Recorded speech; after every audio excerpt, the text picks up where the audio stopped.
Abrindo reunião, aula gravada, começar a gravar agora. Vamos discutir, a partir de agora, as leituras executadas no livro de Bobbio, sobre a teoria das formas de governo.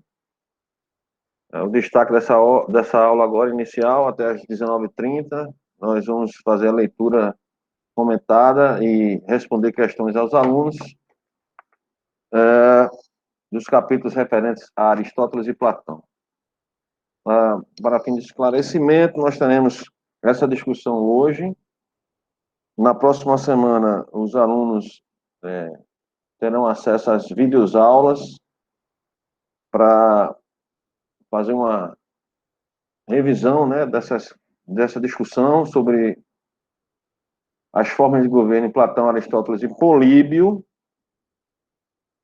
para a elaboração de questões para serem respondidas pelo professor. No dia 18/3, teremos avaliação sobre esses três pensadores dentro da abordagem interpretativa feita por Bobbio no livro Teoria das Formas de Governo. A partir desse momento, os alunos que quiserem fazer questionamentos, se porventura já tenham sido feitas leituras, pode fazer direto ou via chat, certo? Eu vou iniciar aqui a discussão do livro. Já tem aí as aulas no link, né, do YouTube, que eu já passei para vocês no grupo.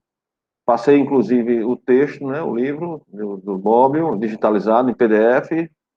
Está tudo no grupo, certo?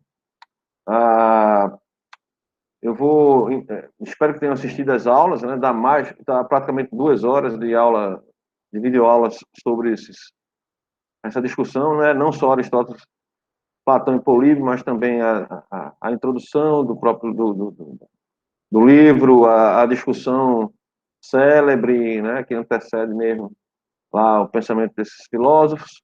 Mas o nosso destaque, inclusive, para a primeira unidade, é em cima de Aristóteles, Platão e Políbio. Né? Platão, Aristóteles e Políbio serão as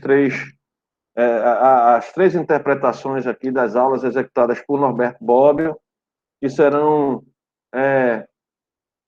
assuntos da primeira avaliação no dia 18/3. Então, iniciando, né, nós temos aí na introdução toda uma discussão, mas eu vou me direcionar à leitura propriamente do primeiro capítulo. Né? Vamos agora pegar o primeiro capítulo do primeiro pensador.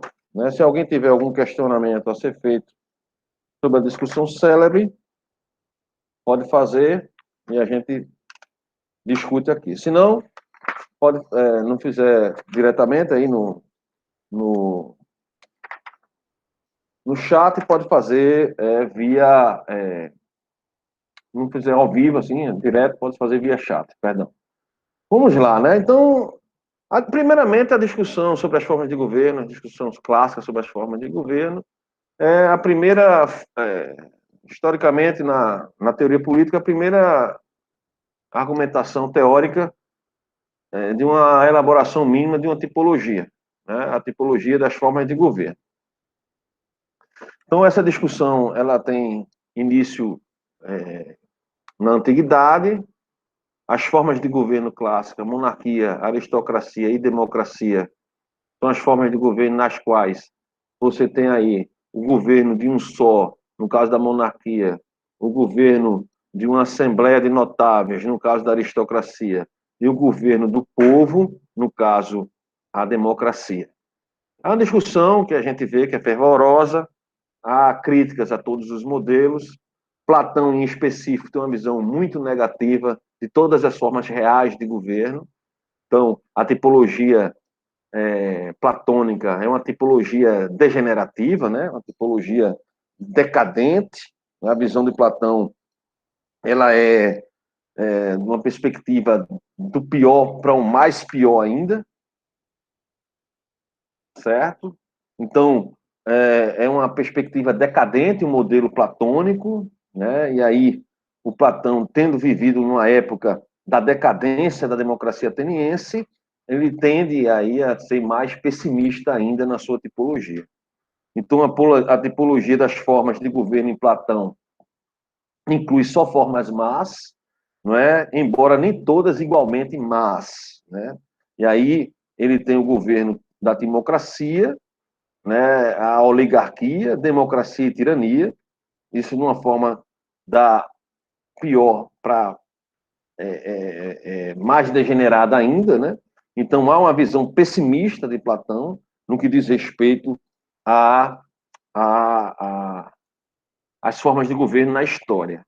Interessante que o Platão ele vai ter uma visão sempre negativa dessas formas de governos que são puras, não é? Então, no governo timocrático, que ele coloca o homem ambicioso, deseja honrarias, no governo oligárquico, o homem é ávido por riquezas, no governo democrático, o corpo social é licencioso, com desejo imoderado de liberdade, e no governo tirano, o homem é violento e sem controle. Então, o que aparenta, né, nessa tipologia ser a forma de governo menos ruim é a timocracia, as formas de governo mais adequada na visão de Platão seria uma república dominada por filósofos, então isso não ocorre na realidade. Então, as passagens, né, de uma forma de governo à outra é analisada como uma forma de decadência das constituições, né? E aí você tem uma visão geral platônica, né? Na qual você tem, na realidade, só formas ruins de governo. Né? No que diz respeito a Aristóteles, né, e aí eu estou fazendo uma análise mais geral para depois entrar numa análise mais pontual, certo? E, se for o caso, responder questionamentos de vocês, né? Que tem que fazer as leituras, certo? Não é só assistir a videoaula que já está disponível, que eu já disponibilizei para vocês.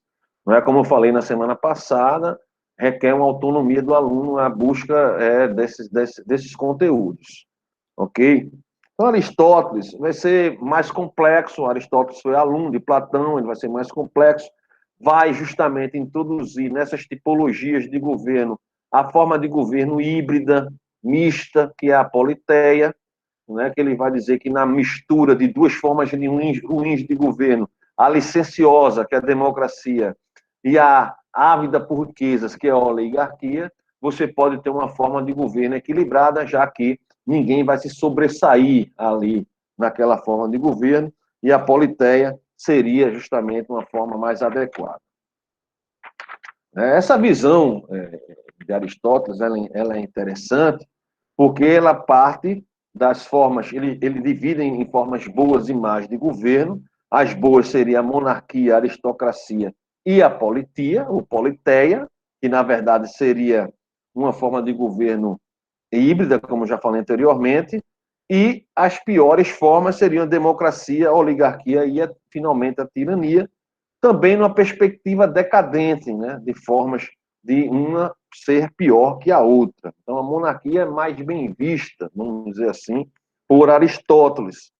E aí em Aristóteles aparece a primeira vez a distinção entre esses dois conceitos de formas de governo, aristocracia e oligarquia. Então, a aristocracia seria uma forma de governo boa, na qual uma assembleia de notáveis tomava decisão pela população. Então, essa forma de governo, apesar de quem governa ser uma assembleia de notáveis, né, uma aristocracia, ela era voltada para o bem comum. Mas, como você não tinha limites ao poder da aristocracia, ela poderia desembocar em tirania. Então, era importante limitar o poder. E esse era o grande pecado das constituições da época. Então, a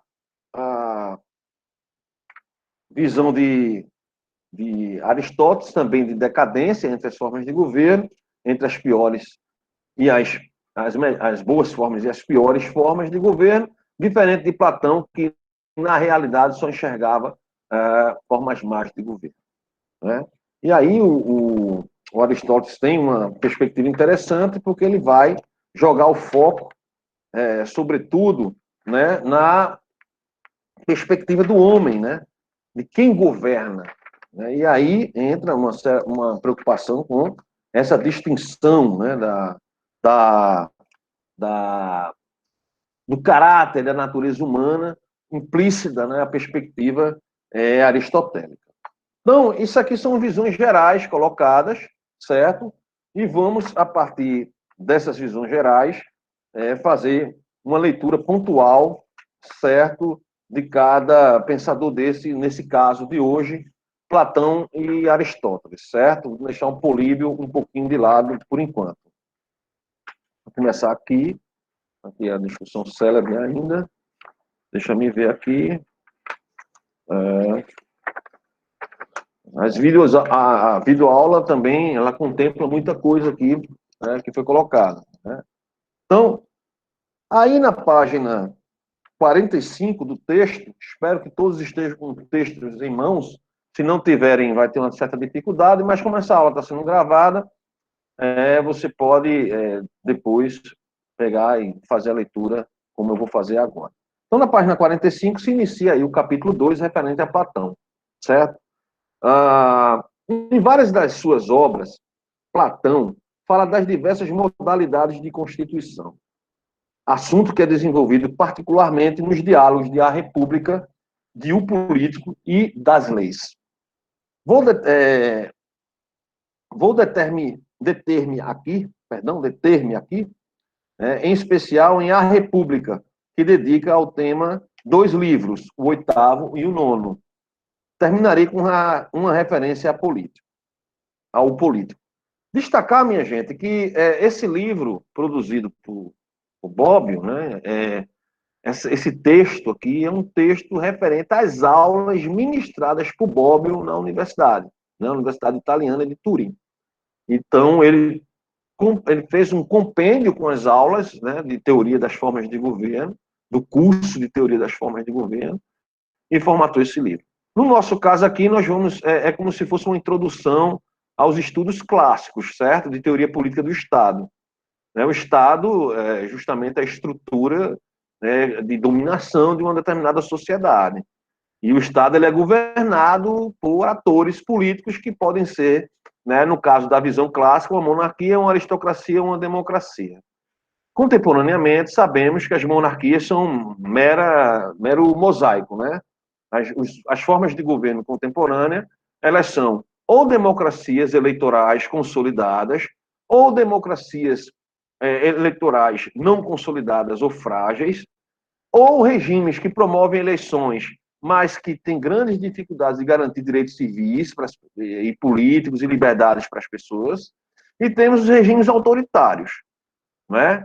Mas os estados são governados justamente tendo como característica essa quadricotomia que eu falei agora, contemporaneamente.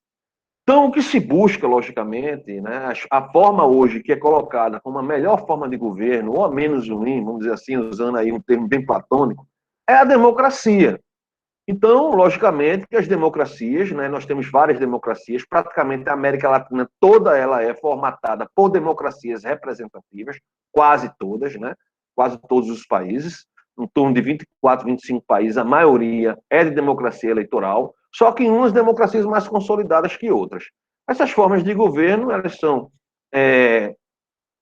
momentâneas, né, os indivíduos têm acesso a escolha dos governantes através das eleições periódicas, e aí tem os vários formatos de desenho dos estados, né? No Brasil, por exemplo, o estado é federativo, então você tem eleições nacionais, eleições subnacionais, que são as eleições a governo de estado e aos municípios, então tem toda uma engenharia complexa aí. Mas é uma democracia. Então, hoje, o principal poder executivo da União é presidido pelo presidente Jair Bolsonaro.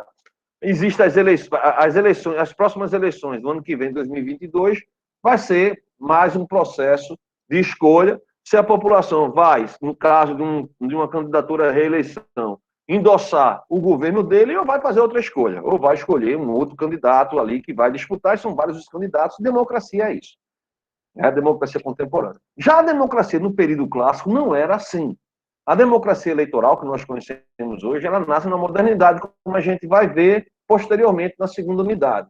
Né? A democracia que nós temos na Antiguidade Clássica é uma democracia de participação direta, como aqui o Platão, na época lá da fragilidade histórica da Atenas, lá em Atenas, na Grécia Antiga, a participação era direta, então você não tinha eleições. No máximo, existia um sorteio para que determinadas pessoas pudessem controlar, né, administrar a Assembleia, no caso. Mas todos tinham a mesma voz, o mesmo peso, todos aqueles considerados cidadãos em Atenas. Então, a participação era direta. Na modernidade, Rousseau vai defender muito isso e vai dizer, olha, é praticamente impossível nós termos uma democracia, porque na visão de Rousseau, a democracia era a democracia direta, não era a democracia representativa. Para ele, não se dava, o povo não poderia delegar isso a representantes, né? Porque isso seria fatal para a própria democracia, era a visão de Rousseau. Já no mundo contemporâneo, né, pós-moderno, sabemos que é muito difícil uma participação direta, por mais que nós tenhamos dispositivos para isso. A Constituição brasileira tem dispositivos para isso.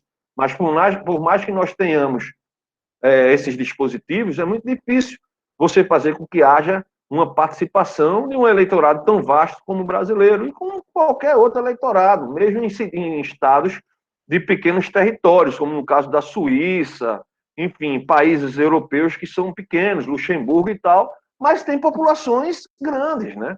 Você pegar a população de Luxemburgo, a população da Suíça, são milhares de pessoas, então não tem como você ter uma participação direta, apesar dos dispositivos que existem para isso, plebiscito, assembleias, aqui no caso do Brasil, orçamento participativo ou democrático, depende da nomenclatura por estado, né? Na Paraíba, salvo engano, é orçamento democrático. Então, são formas de você ter uma maior participação da população.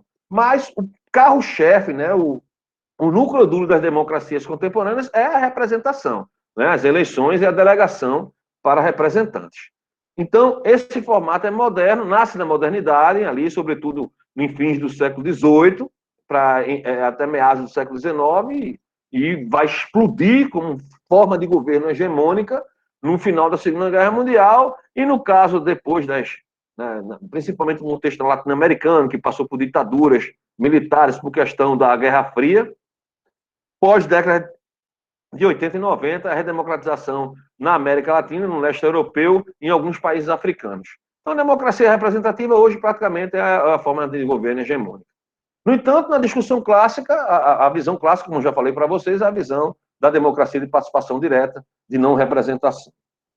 Então, continuando aqui, o diálogo de A República é, como todos sabem, uma descrição da República ideal que tem por objetivo a realização da justiça, entendida como atribuição a cada um da obrigação que lhe cabe, de acordo com as próprias aptidões. Consiste na composição harmônica e ordenada de 3 categorias de homens: os governantes filósofos, os guerreiros e os que se dedicam aos trabalhos produtivos. Trata-se de um Estado que nunca existiu em nenhum lugar, como comentam 2 interlocutores no final do livro 10º. Ou seja, na República, Platão tenta descrever o que ele acreditava ser a forma de governo ideal, tá certo? Que nunca existiu, né? Ficou só no mundo das ideias de Platão. E aí, né, logo após, temos aqui na leitura, né, então todos os estados que realmente existem, os estados reais, são corrompidos, embora de modo desigual. Né? A interpretação de Platão é essa. Não existe a república platônica e as formas reais de governo, todos são corrompidos, mas uns menos que outros. Enquanto o Estado perfeito é um só, e não pode deixar de ser assim, porque só pode haver uma Constituição perfeita, os Estados imperfeitos são muitos. De conformidade com o princípio afirmado em trecho do diálogo, segundo o qual a forma da virtude é uma só, mas o vício tem uma variedade infinita. Segue-se que a tipologia das formas de governo de A República, em contraste com a que consideramos até agora, originada no primeiro debate sobre o tema, inclui só formas mais, embora nem todas igualmente mais, nenhuma dessas formas é boa. Enquanto no diálogo de Heródoto, tanto as formas boas como as más são, de acordo com os pontos de vista dos 3 interlocutores, né, lá na discussão célebre, formas históricas realizáveis. Em Platão, Ao contrário disso, você vai encontrar só formas más e, na realidade, todas as formas de governo que existem nos estados reais no período de Platão, ele viu como formas ruins, só que não igualmente ruins. E aí, continuando na página 46, na verdade, Platão, como todos os grandes conservadores que sempre veem o passado com benevolência e o futuro com espanto, eu terminar aqui, eu vejo a pergunta, tem uma concepção pessimista da história, uma concepção terrorista, como diria Kant, né? O filósofo Immanuel Kant. Vê a história não como um progresso indefinido, mas, ao contrário, como um regresso definido. Não como uma passagem do bem para o melhor, mas como um regresso do mal para o pior. Tendo vivido na época da decadência da gloriosa democracia ateniense, examina, analisa e denuncia a degradação da polis, não seu esplendor. Né? Então, a visão histórica de Platão, ela é pessimista. Lilian faz uma pergunta aqui. No tempo de Platão, tinha república ou só monarquia? Ou ele lutava pela república? No tempo de Platão existiam várias formas de governos, a maioria monárquicas, certo? Essa república pela qual o Platão defende com unhas e dentes é que ela só existia na cabeça, na filosofia, né? Tanto é que a visão dele é totalmente, vamos dizer assim, pessimista da realidade. Essa república, a república dos filósofos, né? Uma república, o próprio nome está dizendo, a coisa pública, na qual o filósofo ele governa, juntamente com os guerreiros e os trabalhadores, mas que há de sobremaneira uma proeminência dos filósofos, só existia na filosofia política dele. Os governos geralmente eram monarquias ou tiranias. Dependia muito, porque havia muita instabilidade, né, na época. Não é como hoje, que nós temos um conjunto magnífico de instituições, por mais falhas que elas sejam no caso do Brasil. Mas nós temos um conjunto de instituições que limitam o poder. Porque, minha gente, a discussão fundamental em teoria política, né, e não é diferente em teoria política do Estado, são as formas que nós temos de limitar poder, inclusive do próprio povo. Né? Na aula que eu tive hoje à tarde, com o pessoal de engenharia, a gente estava falando sobre justamente democracia, né? Democracia contemporânea, e cidadania, direitos humanos e tal. Um aluno me perguntou, professor, posso dizer que democracia é o governo do povo? Eu digo, não, a democracia contemporânea ela é um governo, é um regime político no qual o povo também tem poder. Mas não é só ele, porque senão você vai ter tirania da maioria ou tirania do povo. Certo? A democracia contemporânea é um conjunto de instituições que tem como principal aspecto limitar poder. Onde você não consegue limitar poder, né, a corrupção ela termina chegando lá e se enraizando.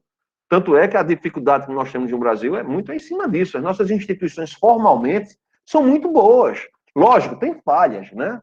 Tem falhas, né? Como tudo, ninguém é perfeito, nada é perfeito, não existe perfeição em absolutamente nada. Não esperem na vida de vocês perfeição. Isso é uma ilusão, certo? Nós tentamos nos aproximar dela, mas ela é impossível de ser alcançada. Não existe perfeição em nada. Não existe nada, a não ser, logicamente, que as nossas crenças, dogmas e tal, aí que nós temos uma noção que é feito Platão, está no mundo das ideias, certo? Então, a realidade é outra coisa. Então, as formas de governo contemporâneas, democracias contemporâneas, têm como o principal aspecto isso, limitar poder. Nós temos que limitar poder. Então, as falhas institucionais geram desequilíbrio de poder. O desequilíbrio de poder gera corrupção, fragilidade institucional, retrocesso para ditaduras, que acontece aqui e acolá. Então, é importante que nós tenhamos essa visão. Na época de Platão, tudo muito embrionário, as instituições eram extremamente instáveis, né? As formas de governo mudavam o tempo todo, e não é à toa que a Grécia hoje, a Grécia antiga, só existe realmente nos livros de história, né? Como a Roma também, porque a Roma chegou a ser um império tão fantástico e, de repente, deixou de existir. Né? Será que foi de repente mesmo? Será que o início do final de Roma não é justamente na época que ela estava mais magnífica? Tem um livro, eu tenho esse livro aqui, em casa, que mostra isso. O momento da decadência de Roma se dá justamente no seu apogeu. Quando Roma chega no seu apogeu máximo, ela começa ali, na verdade, a sua decadência. Por quê? Porque não existia mais limite ao poder do imperador. Certo? A Roma antiga, ela foi fantástica, forte, justamente na época da República Romana.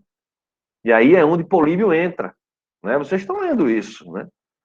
E é importante dizer, minha gente, que estudar teoria política requer um pouco de um conhecimento mínimo de história para vocês terem uma noção boa. Né? E aí, a República de Roma é que Políbio se abraça nela, né, na questão do governo misto, como eu falo na videoaula e como o Bob fala aqui no livro. Né? Então, todas as formas puras, muitas das vezes elas são retas e interessantes, mas elas sempre desembocam em corrupção, porque não há limite ao poder, porque justamente ela é pura. Ou quem está governando é a oligarquia ou a aristocracia, ou quem está governando é o povo, ou quem está governando é o monarca. Enquanto as coisas estão bem e estão governando para o bem comum, para o bem público, está tudo legal. Mas é justamente por ser pura que ela vai desembocar na corrupção, porque não há limite ao poder. E as pessoas, elas não são eternas, né? Então, vai depender muito dos governos, dos governantes. E aí, principalmente Maquiavel, lá na modernidade, vai nos ensinar isso de forma muito clara, né?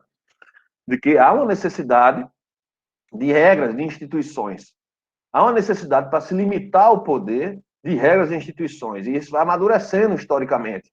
Montesquieu vai ser um grande teórico disso, né? Do limite do poder, da divisão entre poderes, de uma divisão harmônica entre os poderes, né? A tripartição dos poderes de Montesquieu é clássica. Mas a grande discussão que vai se dar institucionalmente, na prática, né, porque Montesquieu discute isso muito na teoria, mas na prática, e vocês acreditam que vai dar tempo da gente ler isso, é no federalista, né? O federalista dos Estados Unidos da América, em finais do século XVIII e início do século XIX, que vai trazer isso de forma bastante clara. Não é? Olha, o poder tem que ser limitado, né? E ninguém pode ter poder suprassumo. Onde tem poder suprassumo, o desequilíbrio é fatal e a corrupção ela é quase certa. Ela é quase certa, não, ela é certa. Certo? Então, isso aí é um grande legado dessa discussão que a gente tem até hoje e que a gente não pode esquecer. Então, ainda em Platão, na página 47, né, e podem fazer mais perguntas à vontade aí, tá certo, minha gente? Não tem problema nenhum. Em substância, Platão também aceita que haja 6 formas de governo. Destas, porém, reserva 2 para a constituição ideal, ou seja, mundo das ideias, e 4 para as formas reais, que se afastam em grau maior ou menor da forma ideal. Das 4 constituições corrompidas, a segunda, a terceira e a quarta correspondem exatamente às formas corrompidas das tipologias tradicionais. A oligarquia corresponde à forma corrompida da aristocracia, a democracia corresponde à forma corrompida da politeia, como Aristóteles chamará o governo do povo na sua forma pura, e a tirania, a monarquia. Então, a democracia de Timé, que significa honra, é uma forma introduzida por Platão para designar a transição entre uma constituição ideal e as 3 formas ruins tradicionais. Ele se pergunta, não é talvez a democracia uma forma de governo situada entre a aristocracia e a oligarquia? Na realidade histórica do seu tempo, a democracia estava representada em especial pelo governo de Esparta, que Platão admirava e que tomou como modelo para descrever sua república ideal. De fato, o governo timocrático de Esparta era o mais próximo da Constituição ideal. O mais próximo, veja, da Constituição ideal que ele vislumbrava na República Platônica. Sua falha e fator de corrupção consistia em honrar os guerreiros mais do que os sábios. Aí ele não gostava, né? Porque ele era filósofo, né? Então aí era esse o problema que ele enxergava, né? Platão a gente tem que ver ele com bastante cuidado. Outra observação a fazer é a seguinte: enquanto nas tipologias tradicionais que vamos estudar, as 6 formas se alternam, sucedendo a forma boa, a má, que lhe corresponde, na representação platônica, uma vez proposta a forma ideal, que no livro 8º é assemelhada à aristocracia, segue-se as outras 4 corrompidas de modo descendente. Não há, assim, alternância, mas uma decadência contínua, gradual, necessária, um movimento de cima para baixo, até atingir um ponto inferior extremo, que é o último elo da cadeia. Nas representações tradicionais, há apenas um movimento descendente. A timocracia é a degeneração da aristocracia, pressuposta forma perfeita descrita como estado ideal. A oligarquia é a corrupção da timocracia e assim é por diante. A forma mais baixa é a tirania, com a qual o processo degenerativo chega ao ponto máximo. Platão não explica se a partir desse ponto ocorre um retorno, nem de que maneira. Ou seja, é uma teorização na qual a timocracia se aproxima mais desse tipo ideal, né, da república aristocrática platônica, e ela vai se degenerando, né, da timocracia vai para a oligarquia, e esses termos vão ser repetidos por Aristóteles. Aristocracia é uma forma positiva de governo de notáveis, e oligarquia é uma forma negativa de governo de notáveis. E o que é que vai caracterizar isso? Na aristocracia, o aristocrata, e isso já é em Aristóteles que eu falo, ele vai governar para o bem público. Na oligarquia, ele vai governar para a própria oligarquia, né, voltada para os seus próprios interesses de classe.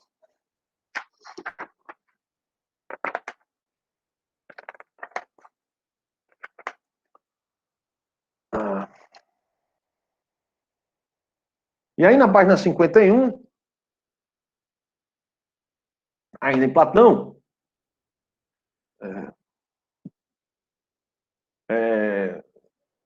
né, tem aqui, linha novamente, como o Brasil é democrático, se tem... Não, toda democracia tem corrupção, a questão é o grau dela. Certo, é o grau dela. Muito da fome, da discriminação racial, muito do desequilíbrio que nós temos social é provocado muito mais pela corrupção e pela falha institucional. O que é a falha institucional? Você tem uma instituição formalmente aqui. Nós temos uma instituição formalmente constituída aqui. Ela está lá. Existem regras, leis e tudo mais. Se não há nenhum tipo de sanção de outra instituição de controle para controlar quem governa, você vai ter corrupção. É aquela coisa do controle do poder. Então, não é a democracia. A democracia é um regime político. E como o Brasil é democrata? O Brasil não é uma democracia consolidada. O Brasil é uma democracia falha. Ou uma semidemocracia, como eu falo. É uma democracia falha. Mas é uma democracia. Sim. Certo? Nós não podemos confundir democracia política, democracia eleitoral, com democracia de massas, que é a democracia marxista. Nessa, ela descaracteriza a própria democracia, porque as massas elas vão ditar as regras. Então você vai ter a tirania das massas. Tirania não é um conceito só ligado a um indivíduo, como a gente vê aqui na conceituação clássica. Tirania é qualquer forma de governo tirânica, que pode ser inclusive um governo de massas. Certo? Então, no Brasil, a gente está um pouco tergiversando a discussão aqui de Platão, né? É importante que vocês aprendam os conceitos, que é isso que eu vou exigir, mas questões culturais existem em qualquer lugar do mundo. A Suécia, há 250 anos atrás, era bem corrupta, certo? Há 400 anos atrás, era bem violenta. E o que é a Suécia hoje? Culturas mudam, certo? O que muda a cultura? Instituições, certo? Mas vamos lá, na página 51, nós temos aqui como se manifesta a corrupção do Estado, essencialmente pela discórdia. Esse é um dos grandes temas da filosofia política de todos os tempos. Um tema recorrente, sobretudo devido à reflexão política que examina os problemas do Estado, não ex parte populi. Porque, deste ponto de vista, o problema de fundo é o da liberdade, mas ex parte principis, isto é, do ponto de vista daqueles que detêm o poder e têm a responsabilidade de conservá-lo. Para os que consideram o problema político ex parte principis, e Platão é seguramente um deles, talvez o maior de todos, o tema fundamental não é a liberdade do indivíduo com respeito ao Estado, mas o da unidade do Estado com relação ao indivíduo.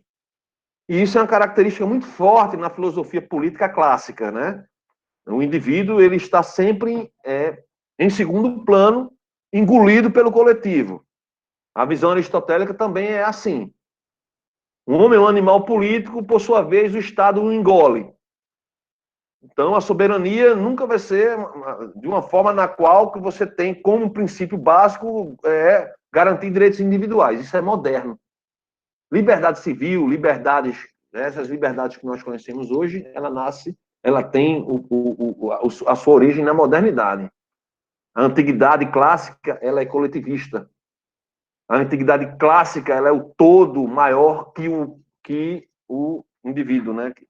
É o todo mais que as partes, vamos dizer assim. Então, continuando, né, da discórdia nascem os males da fragmentação da estrutura social, a cisão em partidos, o choque das facções, por fim, a anarquia. E é interessante que na modernidade vai ser justamente isso que vai alimentar a democracia. As facções, né, a criação de partidos políticos, o individualismo, né, e que era justamente visto como um fator de derrocada dos regimes políticos e tal. Havia, por parte de Platão, que é um grande conservador, e de Aristóteles, que é seu aluno, uma desconfiança muito grande dos governos populares. Certo? Isso na modernidade também vai ter muita força. Por isso que vai nascer a democracia representativa. A democracia representativa vai ser uma forma, né, que a burguesia encontrou, juntamente com a aristocracia, de criar um governo de representação que incluísse as massas sem o risco das democracias populares, né, das democracias nas quais você tivesse aí uma revolução, um risco à propriedade privada e coisas do tipo, como aconteceu na Revolução Russa de 1917, na qual o regime dos czares foi solapado e a culpa maior foi deles mesmos, né? Dos próprios czares. Mas isso é uma outra história. Pois bem, então, assim, o que a gente tem que ter em mente, né? O que é que a gente tem que ter em mente dessas formas de governo, tanto em Platão como em Aristóteles? Primeiramente, em Platão, né, como é dito, Platão ele enxerga as formas de governo de uma forma que não existe uma aristocracia, uma república aristocrática tipo ideal na realidade. Que nós temos, todas elas são formas más de governo, só que umas são piores que a outra. Como ele tinha assim uma, uma visão bastante otimista e positiva de Esparta, então ele vai ver no governo timocrático, que era o governo que caracterizava a cidade de Esparta, uma forma de governo dentre as reais a menos ruim, mas que ela ia degenerar, né, a forma de governo, já que não havia o pecado, né, o pecado seria glorificar mais os guerreiros do que os sábios, muito possivelmente isso ia dar em degeneração a um governo oligárquico, depois a um governo democrático e, por fim, ao governo tirânico. E essa é a visão das formas de governo em Platão, da democracia-tirania, mas da democracia, que é a forma de governo ideal espartana, partindo para a oligarquia, depois a democracia e, por fim, a tirania. Alguém quer fazer alguma pergunta básica aí, né, a visão de Platão? Alguma pergunta a Platão?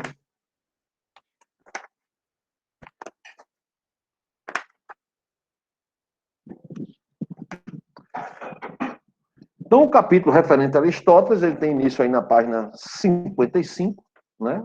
Basicamente são 10 páginas para cada autor desse. E você tem que filtrar os conceitos, né, são importantes, e aí são as teorias das formas clássicas de governo. E nós temos aqui Aristóteles, né? E Aristóteles, desses três aí, ele vai ter uma sofisticação maior, né, no que diz respeito a essa teorização das formas de governo. Então, a teoria clássica das formas de governo é aquela exposta por Aristóteles na política, na sua obra Política, é clássica e foi repetida durante séculos sem variações sensíveis. Aqui também Aristóteles parece ter fixado, em definitivo, algumas categorias fundamentais que nós, seus pósteros, continuamos a empregar no esforço de compreender a realidade. A política está dividida em 8 livros. Destes, 2, o terceiro e o quarto, estão dedicados à descrição e à classificação das formas de governo, né, que é o que é destinado aqui o livro do Bobbio. O primeiro trata da origem do Estado. O segundo critica as teorias políticas precedentes, em especial a platônica. Então, ele critica o professor dele. O quinto trata das mudanças das constituições, isto é, da passagem de uma forma de governo à outra, que é o que a gente vai se concentrar mais aqui na leitura. E o sexto estuda, em particular, as várias formas de democracia e de oligarquia. As duas formas de governo em Aristóteles se detêm com maior atenção em toda a obra. O sétimo e o oitavo tratam das melhores formas de governo. Né? Então, a dedicação maior nossa aqui vai ser justamente nessas formas clássicas de governo em Aristóteles. Então, ainda aí, né, no parágrafo seguinte, nessa mesma página, o termo empregado por Aristóteles para designar o que até aqui venho chamando de forma de governo é politeia, traduzido via de regra como constituição. É muito complicado isso aqui, porque você vai ver politeia com um significado de governo democrático na visão positiva e otimista. Você vai ver politeia como um sinônimo de constituição, e você vai ver politeia também com significando forma de governo, né? Forma de governo pura.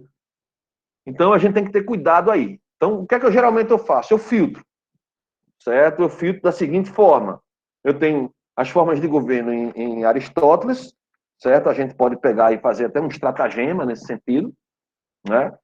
Deixa eu ver se eu abro o estratagema aqui. Espera só um minuto. Espero que seja menos que um minuto, porque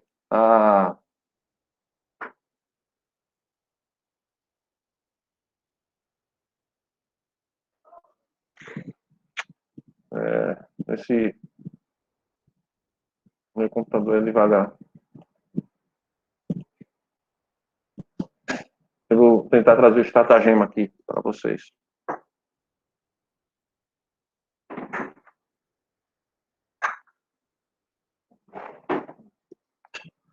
Teoria das formas clássicas.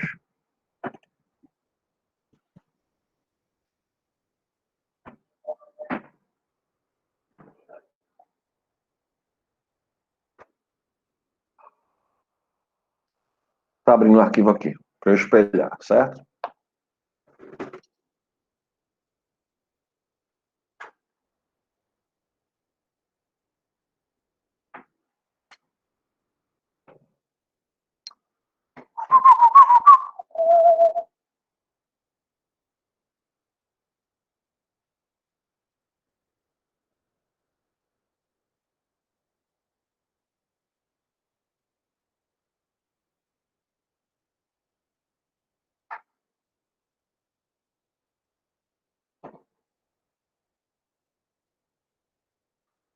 Hoje em dia, existe algum país que a forma de governo é da aristocracia? Não. Certo? Nós temos, como eu falei lá no início, né? Quem ficou mais atento. Nós temos formas de governo que são as seguintes contemporaneamente. As democracias plenas, e aí temos formas de governo da democracia, nas democracias plenas, parlamentaristas e presidencialistas, a maioria são parlamentaristas. Nós temos a forma de governo das democracias falhas, com a mesma sistemática, entre presidencialistas e parlamentaristas.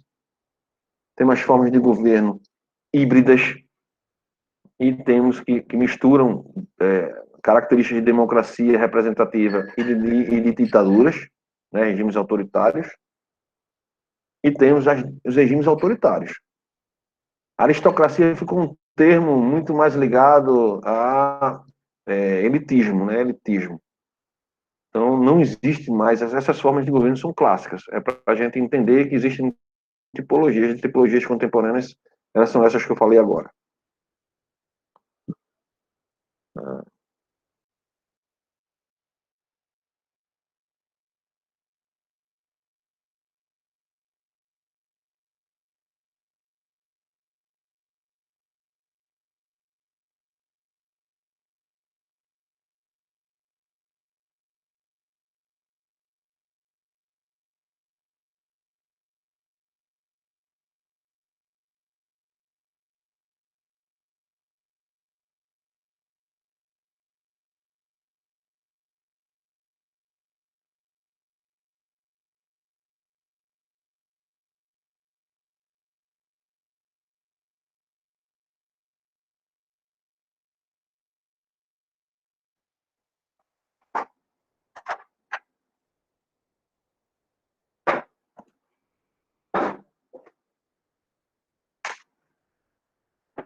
Então, temos aqui, né, como vocês estão vendo, o modelo aristotélico.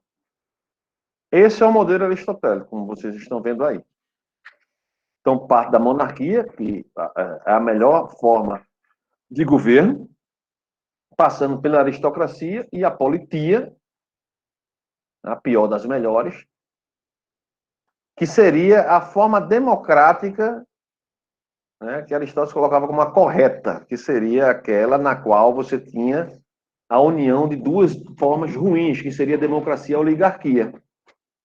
Entre as formas piores de governo, que ele coloca aí, essas três primeiras aqui, 1, 2, 3, são as formas que ele chama de boas, mas não igualmente boas. E essas formas aqui são as más, mas não igualmente más. Então, a democracia, que a gente pode ver aqui, que a politia é a democracia boa, e a democracia seria a forma ruim, porque ela é pura, e aqui na politia você tinha a mistura de oligarquia com democracia, ela se apresenta como a pior das melhores e a melhor das piores. Então, a monarquia aparece como a melhor forma de governo em Aristóteles e a tirania a pior de todas. Mas, né, entre as melhores você não tinha essa igualdade entre as melhores. A melhor monarquia, a segunda a melhor aristocracia, e a terceira é a politia, que é uma mistura de democracia com oligarquia. Aí tem a democracia, a oligarquia e a tirania. Então, a monarquia era o governo de um só, voltada para o bem público. A aristocracia era um governo de notáveis, voltado para o bem público. E a politia era o governo democrático, no sentido de você ter tanto o povo como a oligarquia numa mesma forma de governo, um equilibrando o outro, voltado para o bem comum, para o bem público. E as formas degeneradas ou más era justamente a democracia voltada para o bem da demos, a oligarquia voltada para o bem da própria oligarquia, e o tirano só para ele.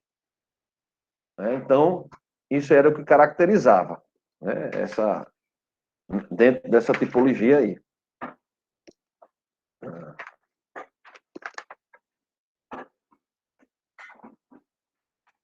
Aí, indo na página 56, não é? Deixa eu parar aqui essa exposição.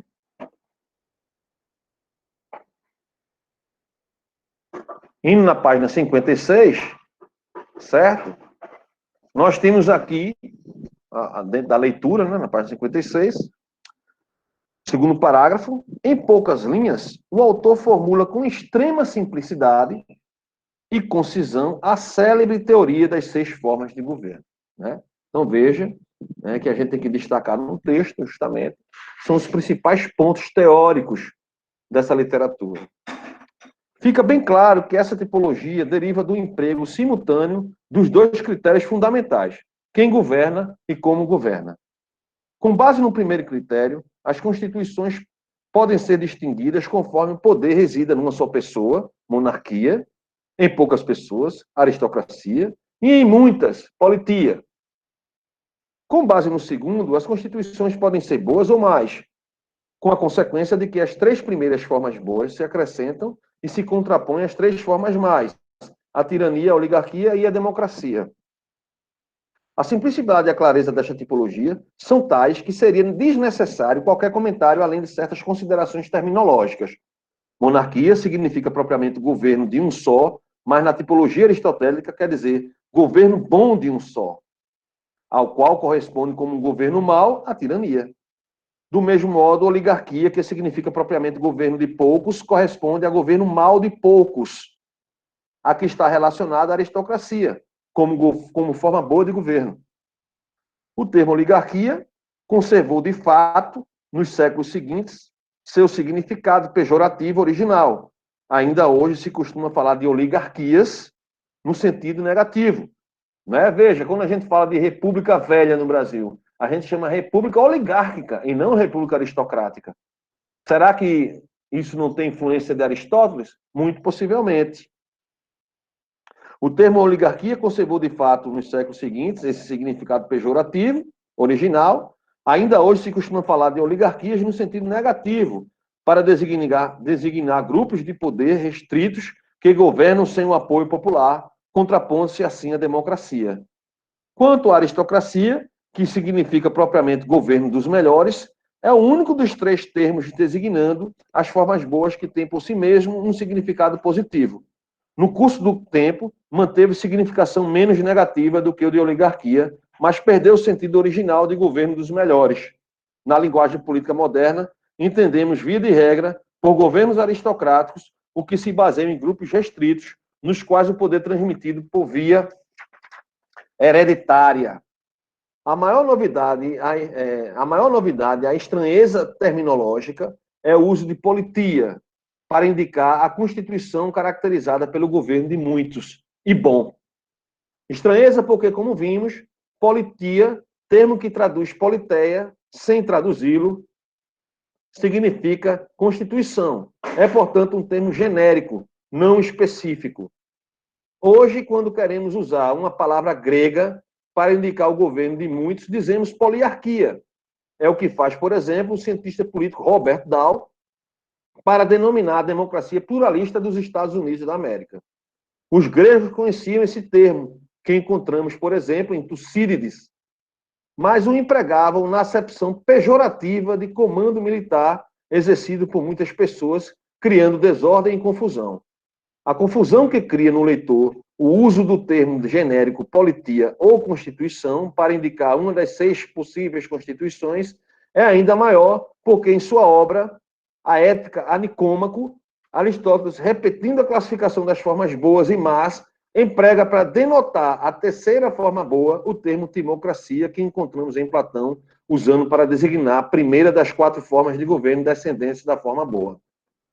Então, veja bem, há essas confusões, o próprio filósofo Aristóteles, ele termina fazendo confusão com suas terminologias, mas o que a gente tem que compreender e aprender é o esquema que eu acabei de apresentar aí no slide, certo? Então, nós temos as 3 formas que são consideradas boas por Aristóteles, só que não igualmente boas: a monarquia, o governo bom de um só; a aristocracia, o governo bom de alguns; e a politia, o governo bom de muitos. A democracia, o governo ruim de muitos; a oligarquia, o governo ruim de poucos; e a tirania, o governo ruim de um só. Certo? Então, não vamos confundir. Politia seria um termo considerado a democracia boa, né? E a democracia, o termo puro, para Aristóteles, aí seria a forma ruim. Ok? Então, essas são as as explicações básicas dessa leitura aqui das formas de governo, tanto em Platão como em Aristóteles. Certo? Políbio, ele vai ter uma visão, o Políbio é um historiador, diferente dos 2 outros, né, filósofos, mas ele vai trazer uma contribuição no seu modelo no que diz respeito ao governo misto e à visão cíclica, né? A visão de Aristóteles e de Platão é de decadência, né, de uma forma a outra, e a visão de Políbio é cíclica, certo? Mas na página 60, ainda falando sobre Aristóteles, né, no penúltimo parágrafo, disse o seguinte: é preciso ter muita atenção. A politia é uma mistura de oligarquia e democracia, como dito. Eu falei isso aqui nesta aula e falei na videoaula, né, referente aos capítulos do livro de Bobbio. Certo? Mas o esquema abstrato não nos diz que tanto a oligarquia como a democracia são formas corrompidas? De fato, mas eu acabei de explicar, não é? Aí. Ele vai usar o termo politia para a forma boa de governo democrático, ou governo de muitos. Porque, além do povo, você vai ter ali a oligarquia governando. O primeiro problema, portanto, colocado diante da politia é o de que uma forma boa pode resultar de uma fusão de 2 formas más. No caso, a oligarquia mais democracia.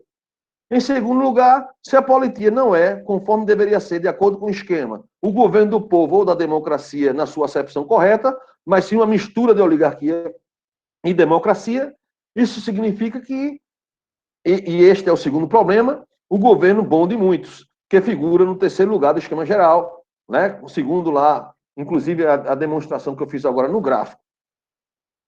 É uma fórmula vazia, uma ideia abstrata que não corresponde concretamente a qualquer regime histórico do presente ou do passado. Trata-se, pois, de um problema que é complicado, o que quer dizer é tornado historicamente mais interessante, pelo fato de que, contrariando também o esquema geral, para Aristóteles, nem a oligarquia é o governo de poucos, nem a democracia é o governo do povo. O critério adotado por Aristóteles para distinguir a oligarquia e a democracia não é um critério numérico de caráter geral, mas um critério bem mais concreto, a diferença entre ricos e pobres. No entanto, o que essa tipologia ela vai corresponder é justamente que isso que eu acabei de dizer, né? Entre as formas boas e as formas más de governo, certo? A politia vai ser a mistura, uma forma de governo que vai misturar, dentro da sua sistemática, os ricos e os pobres governando. Por isso que vai ser uma forma de governo colocada como a terceira melhor forma de governo na sua tipologia. Certo?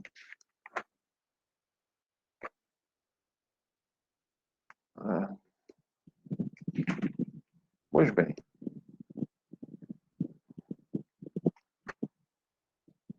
Nesse momento, eu fico aberto para mais questionamentos de vocês, certo? E eu vou deixar para fazer a discussão de Políbio mais na frente, né?